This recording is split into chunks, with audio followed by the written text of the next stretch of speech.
Rally കണ്ടപ്പോൾ, ഈ പൊതുസമ്മേളനം വീക്ഷിച്ചപ്പോൾ കണ്ണൂർ ജില്ലയിലെ മുൻനിരയിൽ നിൽക്കുന്ന യുവജന സംഘടന ഏതാണെന്ന് ചോദിച്ചാൽ അതിനൊറ്റ ഉത്തരമേ ഉള്ളൂ, അത് മുസ്ലിം യൂത്ത് ലീഗാണെന്ന്.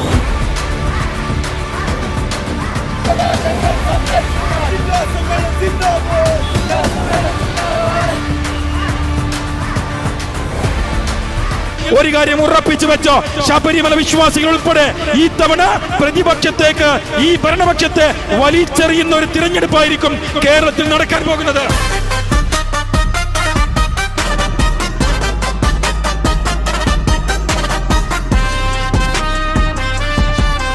ഏറ്റവും സമയബന്ധിതമായി സമ്മേളനങ്ങൾ പൂർത്തിയാക്കി കമ്മിറ്റികൾ നിലവിൽ വന്ന ഒരു ജില്ലയാണ് കണ്ണൂർ ജില്ല എന്നതിൽ ഈ കണ്ണൂർ ജില്ലയിലെ ഓരോ യൂത്ത് ലീഗ് പ്രവർത്തകനെയും ഞാൻ അഭിനന്ദിക്കുകയാണ്.